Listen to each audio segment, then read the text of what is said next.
All right, shout out to the fam. Appreciate y'all for being in the stream. Welcome. You're now rocking with the Sports Coma with Big Q and the guys, where we have intense, entertaining, educating, and enlightening sport talk from your favorite sports fam. Shout out to the family and the mighty Who Dat Nation for being in the stream, man. Just a few things to kind of go over. We'll be doing a full show tonight, recapping some of the events of what's been going on at camp, man, as we cruise into day number 3. A lot of stuff shaking and baking. We'll go over it on this episode of the show. Y'all hit the like button for me as we get twisting and turning on this episode of the show. All right, Saints camp observations, quarterbacks running into early speed bumps. We know that they started off with, Spencer doing this thing. Spencer Rattler, perfect, was doing this thing early on in camp.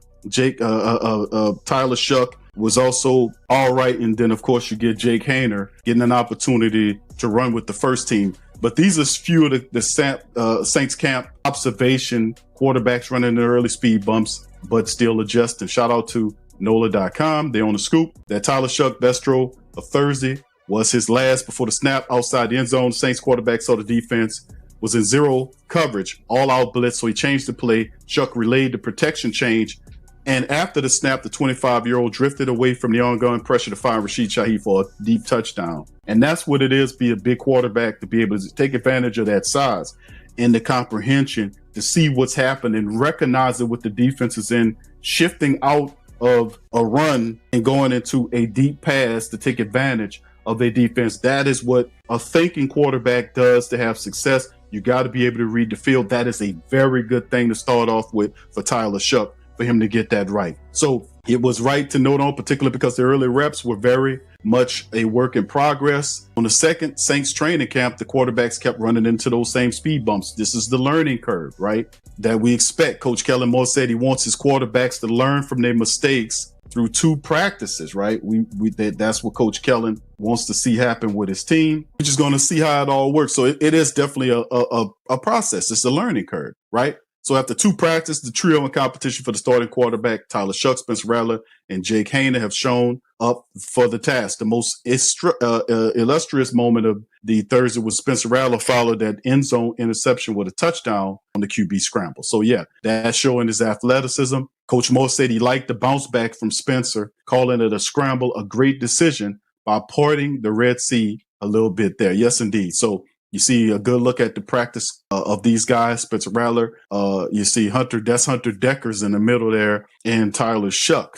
Deckers is competing for the third string quarterback position. But there's still plenty of areas to study, and sometimes the results haven't been pretty. Just look at the completion numbers for day 2. All 3 quarterbacks during the 11-on-11. Tyler Shuck was 2 of 5 that day, 5 of 10 overall, basically 50%. Spencer was 5 of 7. He did have that pick, but 9 for 11 overall. Jake Haener 1 for 2, but 3 for 5 overall, as promised. Coach Moore rotated the quarterback so that Tyler Shuck got a full practice with the first team after Rattler took reps with the ones there a day earlier. But in a twist, Rattler worked with the second team while Haener stayed with the third. Now, Moore said the plan was for Haener to likely receive first team reps, but they would review it later that afternoon. So Thursday focus was the red zone. Coach Moore said he wanted to focus on short distance for the practice after having the players run all over the field a day earlier. Not including the special teams, the Saints conducted 3 periods of 11-on-11 work and 1 period of 7-on-7, with each quarterback receiving 4 reps. Passers look much sharper in the drills as expected without the actual pass rush. But in tight spaces, the operation, arguably Moore's main emphasis, was far from clean. Spencer Rattler in at quarterback, the Saints had back-to-back false start penalties, which perhaps took away from a chance for Rattler to get his 4th rep because of the time it took for them to get set again after those delays. Following the Rattler incompletion, Haener came in and guard Easton Kilty committed another false start penalty. The Saints sent the wide receiver in motion. Because of the error, the Saints took Kilty off the field and put Dylan Renduns into the lineup. Quote, there was some consequences with it, Moore said. Quote, if you make a mistake on the field pre-snap, you just switch that guy out. There are consequences related to that, end quote. Thank you very much. Thank you. You know what? You know what, fam? Let's do this. Let's get a round of applause.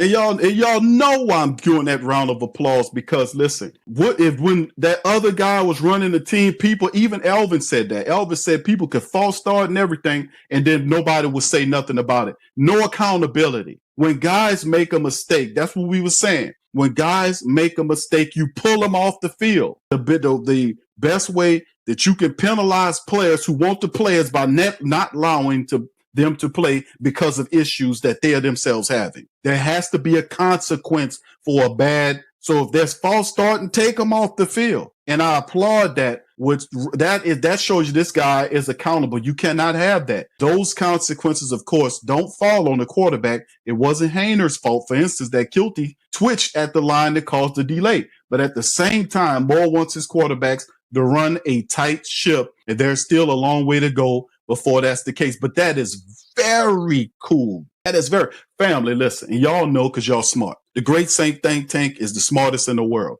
The bottom line is you cannot operate anything successful unless you have a high degree of accountability. If people make mistakes, they could be come back from it, but there's a consequence for hurting the team. You can't false start. You can't hold and all this kind of stuff without paying the price for the action that hurt the team, right? And then, of course, this happened. A fracas ensues. It took 2 days for a punch to be thrown. Wide receiver Brandon Cooks was cooking up some trouble. He was the first Saints player of this year to get involved in a little scrap. And I don't mean little scrap because he's diminutive. He's a smart, short guy. But after an incompletion, Cooks seemed to take exception to join with Rajon Wright and Alontae Taylor. The wide receiver then threw a punch at Wright, and a skirmish developed before quickly being broke up. Quote, those things are going to come out, and you want to eliminate them as much as you can. Coach Moore said, sometimes it's good to get guys to rally together and we'll be just fine, end quote. And that's true. Guys are getting it handed to them, and so far as they're getting beat, they talking crap. You see what I'm saying? So it's going to be a little joint going on. And the punch was through. It didn't connect, obviously, with Brandon Cooks. So it's good to see the fire in the belly of Brandon Cooks. But he always been a little feisty fella, you know what I'm saying?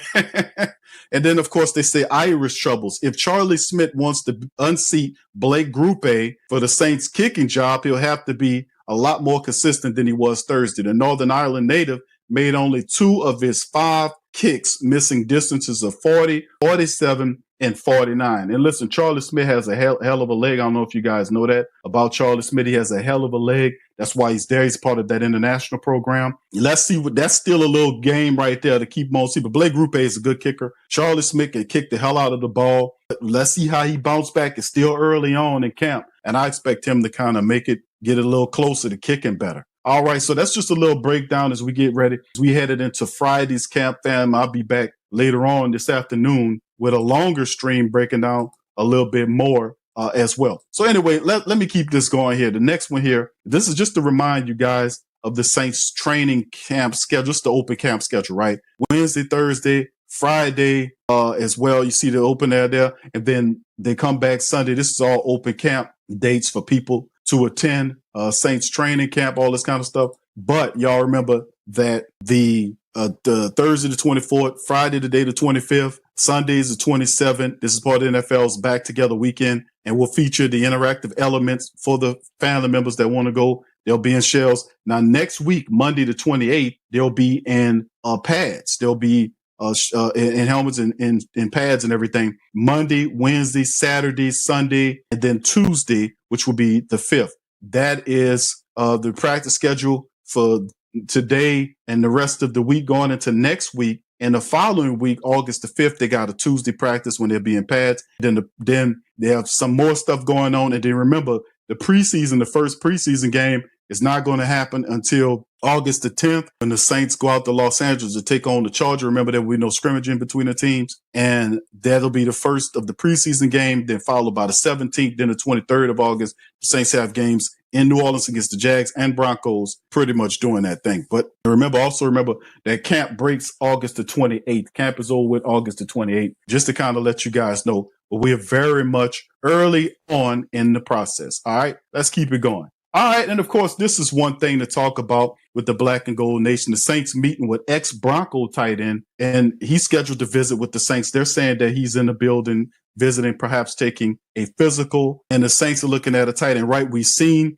the tight end room kind of shrink a bit We know Juwan Johnson's there. Foster Moreau is on the PUP list. So is Taysom Hill. So when you go underneath there, Dylan Hawker retired, surprising the team. He decided to retire. So you have guys like Matavo, you have Jake Stahl, you have all these other guys, Jacobson, and others that are basically practice squad people. Would the Saints benefit by bringing in a veteran tight end to kind of steady the group? And hey, man, the Saints say yes. New Orleans are interested in signing a valuable free agent tight end who was just released, with Cincinnati Bengals having already met with this player. Other teams expressed interest. The Saints have set up a meeting, as reported by Jordan Schultz on Friday. Sources say that free agent tight end Noah Fant is scheduled to visit the Saints after meeting with the Bengals yesterday. His visit in Cincinnati was described as positive. Both sides plan to stay in touch, but Fant is continuing to explore multiple options. Fant, just 27 years old, number 20th out of Iowa. You know that we love, Iowa tight ends. They drafted by the Broncos. Fant was traded to Seattle in 22 as a part of the Russell Wilson deal. He signed a 2-year deal at $21 million with Seattle back in March of 2024, but was released this week. Now, Fant has tallied 300 catches in his career to go along with over 3,300 yards and 15 touchdowns. Not bad. The Saints are currently thin at the tight end room, carrying only 2 healthy players at the position. Juwan Johnson, Jake Stahl, both Taysom and Foster continue to be on their way back, both on those guys on the PUP list. Saints release from Seattle was an incident on his talent or an indictment on his talent or potential to produce, but rather indicative of a logjam in Seattle between Fant and younger tight ends whom Seattle would prefer to play. Fant makes a ton of sense since the Saints right now. For them, it'll be interesting to see how he weighs the options there, because he could be a guy that the Saints look to bring in as well. And Noah Fant wouldn't be a bad a fit for the Saints. Like I said, it's one of those situations where the Saints need some help at the position. They really do need some help at the position, and get a tight end like Noah Fant wouldn't be a bad spot for the Saints to do, to be honest with you. I just think that, listen, big tight end, a lot of positives right here, right? Very productive, big tight end would make a lot of sense for the Saints to bring him in and give him a look-see, right? And like I said, outside of that, the Saints really don't. We don't know what Foster's going to look like, right? If he'll be ready to play. But man, Noah Fant makes sense. Big tight end, big weapon to bring in. And plus, the Saints have a bunch of money too. They got a lot of money. Give me a second. Let me pull up Noah Fant's player card so we can kind of take a look at him. Like I say, this guy was a first-round draft pick guy. He had 48 catches last year for 500 yards and a touchdown. The guy averages yards per catch. He did that last year for the Seattle club that he played for. So in the end, you look at some of the stuff that Noah Fant is and what he does. This could be an interesting pickup for the Saints, to be quite honest with you, fam. Could be an interesting. You can see his stats right here. Over the last 6 years, it'll be his 7th year. 95 games played, 300 catches, over 3,300 yards. But his average, the guy averaged on his career 11 yards per catch. Every time he catches the ball, it's a first down. And then some. Very productive, 15 touchdowns. Now, last year, he just had 1. When he was in Seattle, he had 5 total touchdowns for 3 years. He was really cooking those first 3 years with Denver before they kind of traded him on up out of there. But this guy is still much a tight end in the middle of his prime. And I mean, at his prime, climbing into this thing. And if the Saints could get Noah Fant, like I said, they got money to afford him. He'll have an opportunity to step in there and play, man. So, hey, man, I just think it would be a good move for the Saints to at least consider him. I think it'll be a hefty move. He's a big tight end. Let me get his. Yeah, he's a big tight end. So why not bring Noah Fant in and sign him? So we'll see. So the Saints making some moves there, man, in the end, and we'll see how it all shakes. So like I said, there's still a lot of other stuff that's going on with the Saints that we'll cover later on today, later on tonight with this episode of the Coma. We'll go into it. We'll break it down. We'll talk about what happened today and possibly will be happening going into this year, into the weekend with the Saints practices. We'll continue to look at some of the practice competitions that's going on. And like I said, we'll keep the latest of going on with 6'5". He's 6'5", 250-pound tight end Noah Fant. We'll see if the Saints, because it makes sense to me for them to pick him up because you don't really know what's going on with Foster Moreau. Foster Moreau has been banged up a lot lately, and we just going to have to see how it all pans out. It'll be interesting to see that indeed. So outside of that, man, how you guys doing, man? Y'all let me know in the comments section how y'all feel about what's going on with the Saints, man. How y'all feel about the quarterback position, all this kind of beautiful stuff, man. How do y'all feel about it as well? And then listen, I got one more bonus article for you guys to kind of go out before I let you go. Saints linked to tight end, former number 18th overall pick. They linked to them. Should the Saints go out and get him? Shout out to Kyle T. Mosley and the guys at Sports Illustrated doing the Saints work. Saints might have an opportunity to acquire first-round wide receiver. Word on the streets that Tennessee Titans might be interested in moving on from a player selected number 18th overall in the 2022 draft out of Arkansas. Now, David Latham, who from the Last Word show, discussed the situation. He talked about Treylon Burks, a very talented player. We know about Treylon. I scouted him. Has not worked out for the Titans, and the team could trade him in the coming weeks. This is what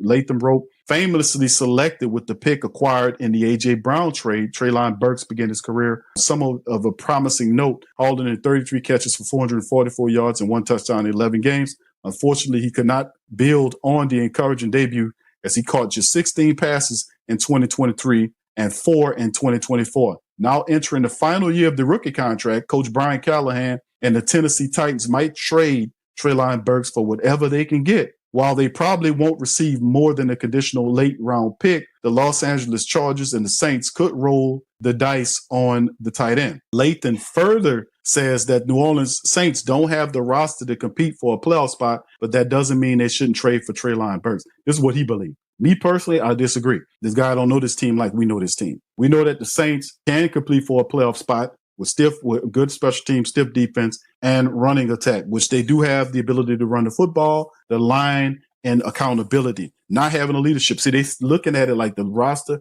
is depth chart, all this kind of stuff. Man, listen, shut up with all that. You don't know what the hell you're talking about. So he also said second-round rookie Tyler Shuck will likely start the season under center. Saints must do everything in their power to ensure he becomes the franchise quarterback of the future. Only thing they need to do is run the ball and protect him. Unfortunately, they don't have the resources to go after proven commodities. What you mean they don't have the resources? They got money and every damn thing. What you talking about? So as they might see if Burks has anything left in his tank, Chris Olave is a good receiver, but his extensive concussion history makes him a massive injury risk. Can't disagree with that. Rashid Shaheed, meanwhile, is an adequate deep threat. Not adequate. He's a hell of a deep threat. He's a Pro Bowl on the return side. So that's BS. If Burks can recapture his college form, he'd be a solid depth option for the young quarterback. I don't think the Saints go for Treylon Burks. We'll see. He tallied 53 catches, almost 700 yards and 2 touchdowns in his career. 25-year-old first-team All-SEC back in 2021.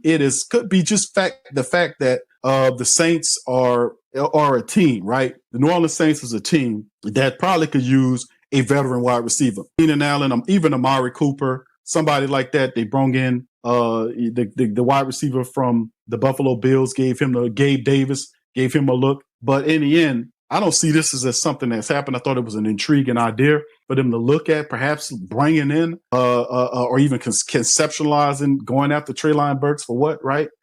Veteran most likely will be the best case. But I think what the Saints are doing is they're going to wait to see if somebody from the wide receiver room steps up. Donovan Peoples-Jones is my call on that. You can say Bub Means. You can give Cedric Wilson Jr. another opportunity because he played under Kellen Moore. He had his most success with Kellen Moore. Could he rejuvenate him and him play differently there? That's a possibility. Familiarity does help in a situation like this. So the Saints have to find somebody else outside the top three who can step in, step up, and step out, right? So anyway, with that being said, man, I'm going to get on up out of here. Y'all let me know in the comment section how you feel about any of these topics that we discovered today. So with that being said, I'm out. I'll let y'all on the next one. Much love. Peace. Who that say they gonna beat them?